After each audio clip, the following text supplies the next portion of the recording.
Welcome back, Irish fans, to Breaking On Braves Boys podcast. Notre Dame got some huge news this week. One of the more negative news pieces I've seen since covering the team, and that is that Ryan Humphrey, Notre Dame's lead assistant, and J.J. Starling's recruitment, Blake Wesley's recruitment, Dom Campbell's recruitment, Van Allen Lumen's recruitment. I'm not sure he's the lead, but it was a huge part of it. Will depart from the program. It's going to go to Oklahoma, which is his home state, where he started his college career, and he'll coach there. So obviously a huge loss for Notre Dame. Humphrey was probably their biggest dog on the recruiting trail until Anthony Solomon got on staff, and he was even up to par with him. Was part of what Mike Brey liked to call Notre Dame's innovative recruiting pitch, where they would kind of find ways to be different than they had been in past years, and they got results from it. Got one of their best classes in 2022, got a really nice class in 2021, and Humphrey, I think also what's the most underrated part of him is kind of the way he's developed players over the years. And going to talk more about that, but thought it'd be a perfect time to talk about the front court, considering Humphrey is kind of the director of Notre Dame's front court in terms of recruiting and player development. So thought this would be a good week to talk about their front court. We've been wanting to talk about it for a while, and it seems the front court and the rotation is more or less finalized, but going to go more into Humphrey first. You kind of look at his track record and development, and I think this is significant for even talking about this year's front court, because Humphrey would have been a huge factor in developing a guy like Matt Zona. Dom Campbell, one of the big reasons he came to Notre Dame was because of Ryan Humphrey. Van Allen Lumen, I assume the same. Humphrey was a big part of his recruitment. And this is a big impact for them. Humphrey's track record is really, really solid in terms of player development. You look back to his earlier years on the staff, Martin Gebbin is the guy he developed. John Mooney, namely, comes to mind, kind of his biggest piece of his resume in terms of player development. Jawan Durham didn't turn into an exceptional player, but turned into a really nice kind of niche player, and that was because of Ryan Humphrey took a jump under him. Also, a guy like Nate Liszeski, who took one of the bigger leaps in Notre Dame history, that was under Ryan Humphrey as well. And then maybe we'll start to see kind of what Humphrey's development paid off for in terms of Matt Zona. Maybe Elijah Taylor will turn into a solid player at the mid-major level, and we'll kind of see more to his resume. We haven't really seen any from that class yet, but it's still somewhat early with them. But the guys that Humphrey has developed, including Paul Atkinson, who had a nice midseason jump this year as well, are part of the reason he got the Oklahoma job, and part of the reason that why Mike Brey thinks he'll be a head coach one day. So tough loss for Notre Dame here, and one that they didn't really expect, one that came at an inconvenient time during this cycle. Now Notre Dame doesn't have all that many options. In past years, Brey has gone kind of within the program, kind of guys like Anthony Solomon, who was on the staff before, White, who was a player at Notre Dame, although it wasn't under Brey. You look back at the Humphrey hire, obviously. That's one that was in the program. Ayers was in the program. Scott Martin played for Notre Dame. So a lot of Notre Dame's past hires, guys are not on staff anymore. And really interesting to see how they're going to handle this next hire, because looking back at kind of some of their players that they've had, they're going to have to take a flyer on someone if they want a coach in that kind of mold of a Ryan Humphrey. It's going to have to be a guy like Luke Herringody, who we haven't seen really coach at all. Tim Abramitis hasn't really coached at all, at least at the college level. And then LaFonso Ellis, maybe. It's really hard to think of names who would, one, want the job, two, are qualified for the job, and Brey wouldn't have to just go out on a limb for. So a lot of huge question marks with that role, especially at this time of the year. So going to be really interesting to see how Brey handles that and how they end up filling that role. But it's obviously not encouraging when Notre Dame's probably best or second best assistant, Anthony Solomon, is obviously in that debate, leaves, especially after all the success he had in past years. But I think this has a direct correlation on the front court this year, because now a guy like Dom Campbell, a guy like Van Allen Lumen, Matt Zona will not be developed by Humphrey. They'll be developed by the new guy and developed by whoever is going to fill that role over the next few weeks. Pat Rogers is filling Humphrey's role on the recruiting trail for now until they hire a new guy. And I'm not sure if Rogers is going to end up filling his role in the practices. Obviously, a development from a former NBA player who has a track record of high-level player development is a lot different from, no offense to Pat Rogers, because Pat Rogers, I think, is a little bit of an up-and-comer in their business, but it's a little bit different especially for a freshman who came to Notre Dame partly because of Humphrey. So a lot to unpack with this, and I'm sure I'll be doing more shows on their hire and kind of what is transpiring with that over the next few weeks. But wanted to get into their front court more. Kind of going to go over each player, some rotation takeaways from a Tom Neuer report, possibilities for lineups, and why Matt Zona is so important to their front court. So going to start with each player, kind of profile a little bit before we get into it. Nate Liszeski first. Notre Dame probably has 4 true bigs, and then 2 small ball 4s who they're going to use in that role a lot. At least one of them they'll use a lot. But starting with Nate Liszeski, talked a ton about him all offseason. Obviously, is the constant. Allows them to play essentially whatever lineup they want. He can play the 5, he can play the 4. I would say he could play the 3 in a huge lineup, but they don't have the personnel for that. But Liszeski is kind of the toolsy, do-it-all big man. He's not going to be a 20-point-per-game scorer. He's not going to get his own shot, but he's going to catch and shoot. He's going to space the floor. He's going to do his best to rebound. He's going to be one of their better post defenders. And he's just a constant. Like I said, they know what they have. You know, you can slot him in for, say, 25 minutes a game, probably more than that. And you know that he's going to give you what he has. And you kind of know what he has in every aspect. So Liszeski coming back is huge. They would have been in a predicament if he did not. Then Lumen is another guy who is probably going to be a rotation player. I think he has a little bit to go offensively, but I think he can still give you some value on that end. But right now I think his value is defensively, his versatility, his athleticism. I don't know about the physicality yet. He weighs a little more than I thought, if the reports are correct on what his weight is. I think he's a little bit bigger than I thought, but he's also not a 7-foot, 6'10" mammoth. He's also kind of I wouldn't say a small ball 4, but like an average to below average sized 4. So he's not a guy who's going to downshift to the 5 when they want to play really small. Well, I guess he could, but it's not going to go super well. But I think Van Leeuwen can give you some value, and I think Notre Dame has seen that in their lineups, in their rotation over the summer.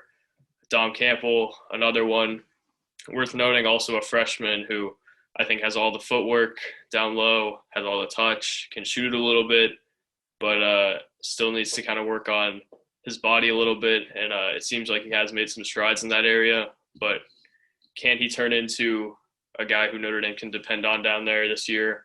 I'm not so sure, and I haven't been so sure since like last summer when he committed. But also the last true big guy, Matt Zona, who's slotted in right now as the 8th man, can obviously change. Maybe Campbell can jump him as the summer goes on, but Matt Zona is a guy who we'll get into more later, but probably the most important player outside Nate Liszeski in their front court.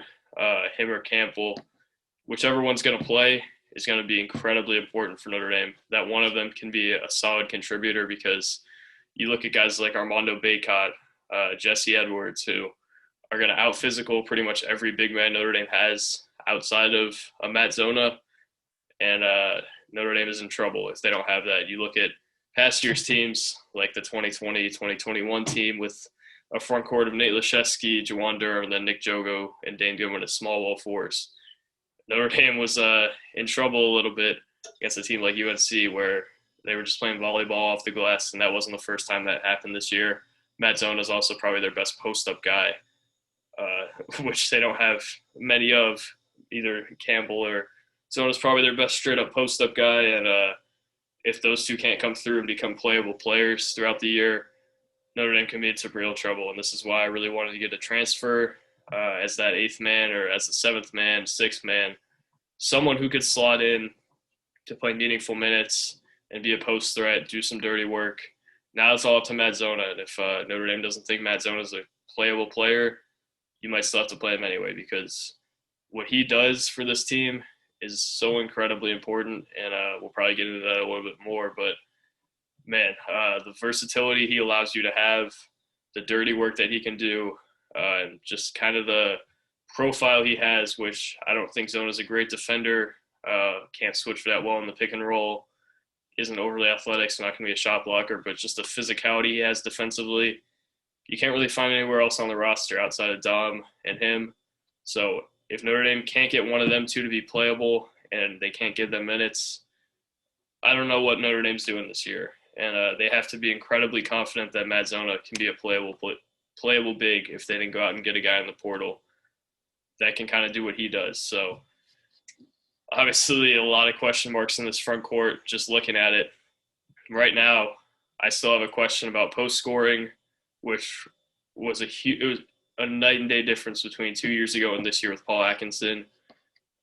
In their offense, how they had that other dimension where they could throw it down, he could be the safety blanket, turn around, get you a bucket real quick, and then Notre Dame is kind of out of that scoring drought, allows the guards to kind of get going a little bit. But 2 years ago, that wasn't a possibility, and I'm concerned again that that won't be a possibility unless Ben Lumen or Zona turns into a guy in the post. And I'm not incredibly confident that either of them are even close to Paul Atkinson level scorers down in the post. So a lot of questions there. Obviously, post defense is another huge question. Zona, like I said, isn't a great post defender, but he's physical.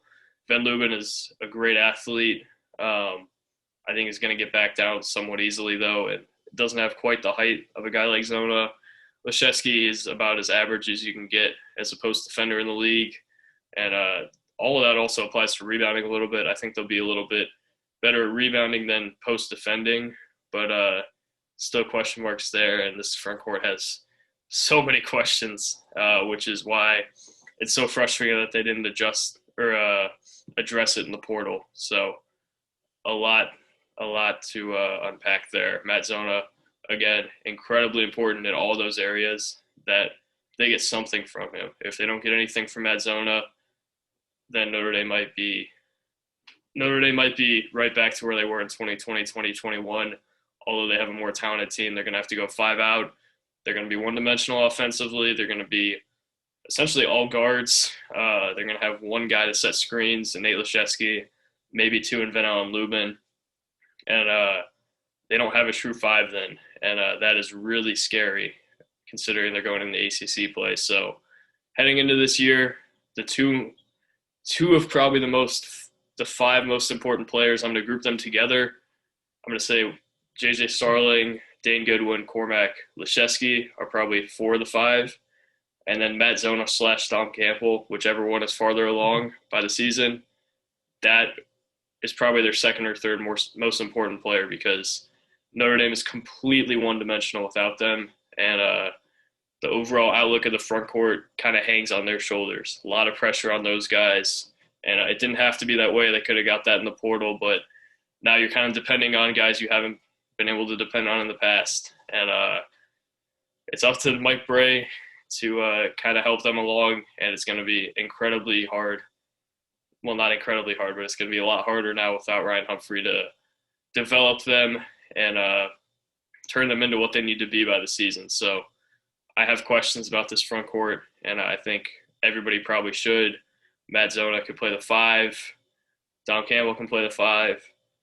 Can anyone else really play the 5 as a true 5 against, say, an Armando Bacot, which I think Notre Dame is somewhat fortunate that there isn't another Armando Bacot level big in the league this year, at least one that's that physical.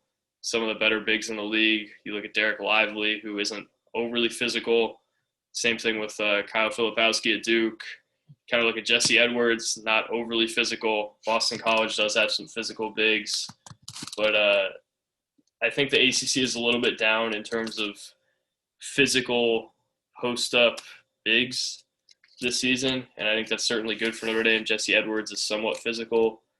That was a bad example to use earlier, though, in terms of a physical big that could beat him up, but not a lot to like in terms of that aspect. When you look at the ACC kind of big man outlook this year, Miami, I don't think will have that great of a big. Virginia, not going to have a super physical big. Justin Mutt's going to be back at Virginia Tech, and that could give Notre Dame some problems. Wake Forest, I'm not incredibly concerned about their bigs, but I'm certainly not writing them off either. Pitt, John Hughley, one of the better post-up bigs in the league, and if Matt or Dom can't come along, then Notre Dame is going to have some trouble with him. But there is a very scary possibility that Notre Dame can't defend that, and Notre Dame can't rebound at that level, and that obviously would have been a lot worse 5-10 years ago. But now Notre Dame, it's pretty scary still, even with all those bigs in the ACC, a little more than I even realized. Notre Dame might have to just be an old school Mike Brey team where they're just outscoring everybody. And it was so refreshing that they weren't that this year. Now they may have to go back to being that. And that's scary. Living and dying off the three ball, being kind of that team that has to outscore everyone. It's scary. And Notre Dame has a chance to patch those holes. They have a few guys who have capabilities to do it, but can they do it? That's still a question mark. And yeah, like I've said, it could get really scary for Notre Dame, and the overall outlook of the front court may affect this team more than really any other thing. And it's relying on guys who you haven't been able to rely on in the past to give you good minutes. So thank you guys for watching. Let me know what you think of the front court and what you think of the Ryan Humphrey news. This is one of the more negative podcasts I've done, but there's not that much good to talk about in terms of Notre Dame's front court right now. They have some bodies.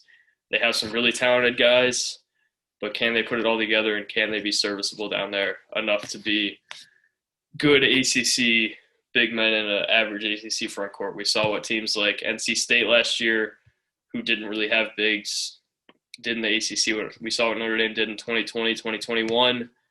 And I'm not sold that this is a better front court than that. So thank you guys for watching. I'm sure the next one will be more positive, especially if they hire an assistant quickly. But I appreciate you guys watching, and God bless.